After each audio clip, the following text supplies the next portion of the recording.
Hello, everybody. I'm going to spend a little while here, kind of a preliminary introduction to exponential and logistic growth equations.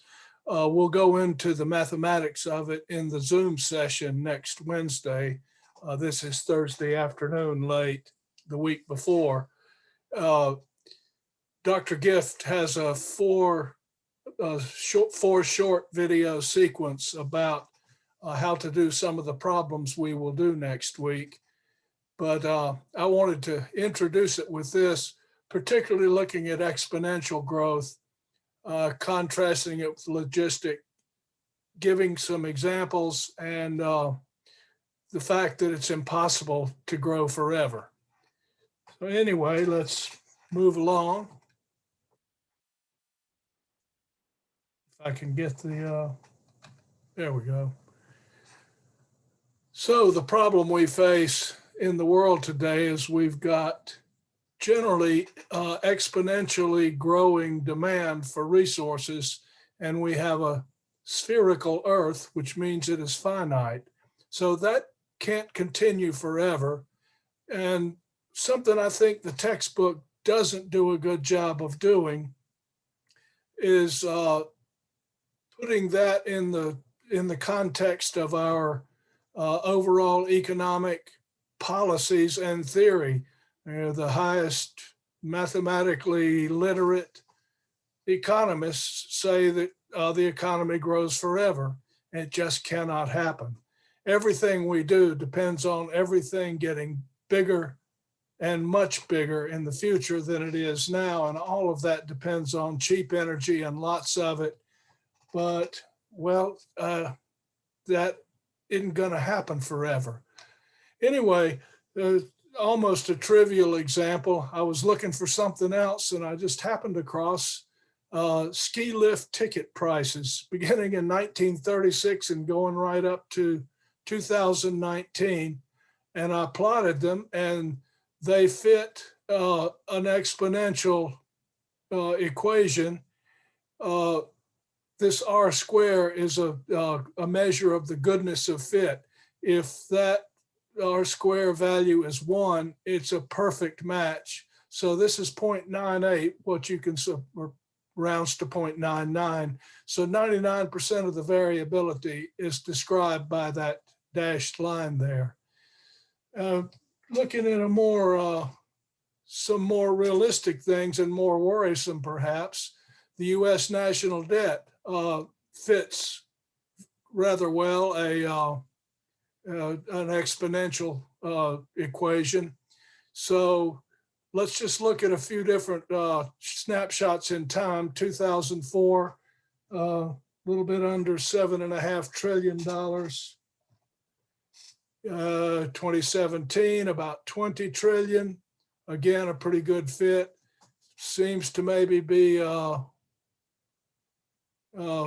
falling off a little bit. It's hard to say. And now in 2021, at the beginning of the year, 28 trillion. So almost a fourfold increase in about 16 or 18 years. That's a little bit worrisome. Different economists and politicians worry more or less about the debt, but it can't go on forever. That's the point. GDP, a measure of our economic growth or economic performance, is up until, well, about the year 2000, it fit an exponential growth curve pretty darn well. This is all adjusted to 2012 US dollars to account for inflation. So this is real numbers based on the 2012 value of the dollar. There's the economic meltdown from around 2008 or so. And you'll notice that it's the growth has been a lot slower then. That may be some of the unrest. There's been a lot of job loss and a lot of job offshoring and so on. But our entire economy is predicated upon continuous growth forever. And once again, it just ain't so. It can't happen. And this is why I'm a little worried about it, and why I'm pushing this particular model of growth. Up until about the year 2000, you can't even see the fitted curve. I didn't put the equation on there, but you can't see it because it fits the actual data so darn well until I guess that would be the Arab oil embargo of the very early 70s, I guess, mid 70s. In any case, so energy use, and once again, that has been exponential, but it can't go on forever. And I think you've heard me say that enough. Atmospheric carbon dioxide concentrations from the Antarctic ice core, and they kind of overlap to give you a little confidence that the ice core data are pretty much on the same curve as the actual measurements from atmospheric collections out in Hawaii. What they do is take a layer of the ice core and crush it up and measure the CO2 in the trapped air bubbles.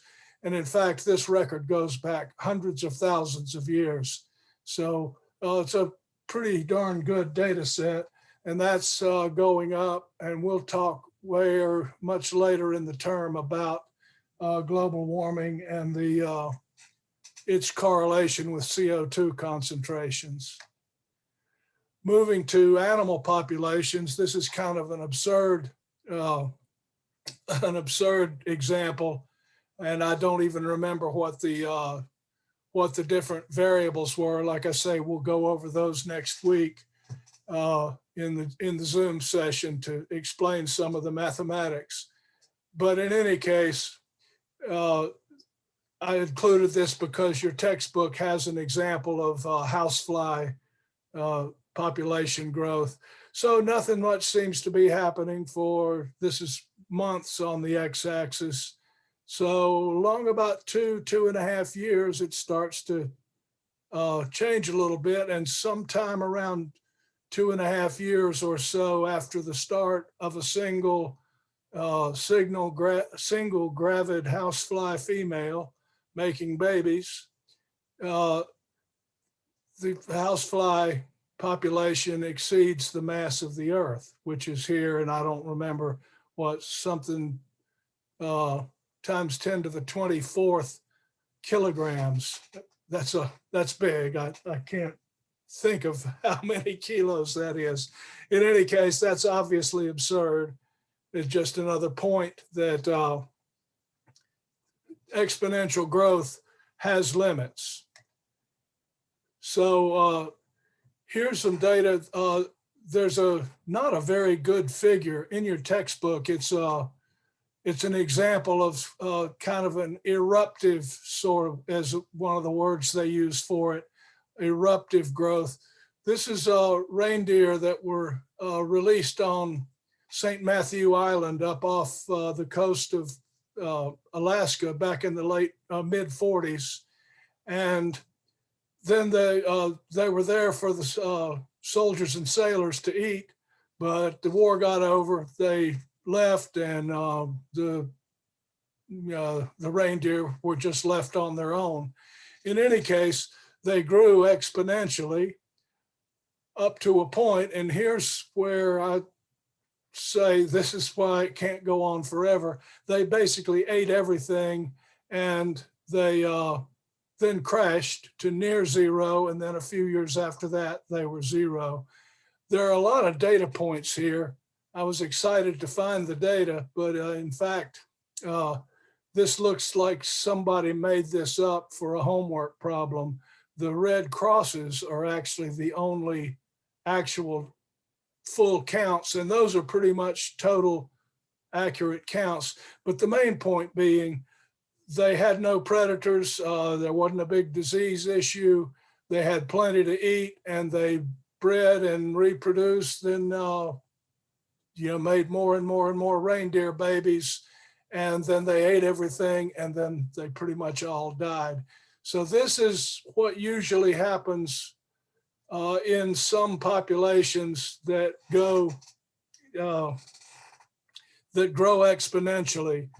Uh, the lucky types of populations grow more logistically in a more S shape. And that's what Dr. Giff's series of videos is getting at. And that's the sort of things we'll do in our problem sets.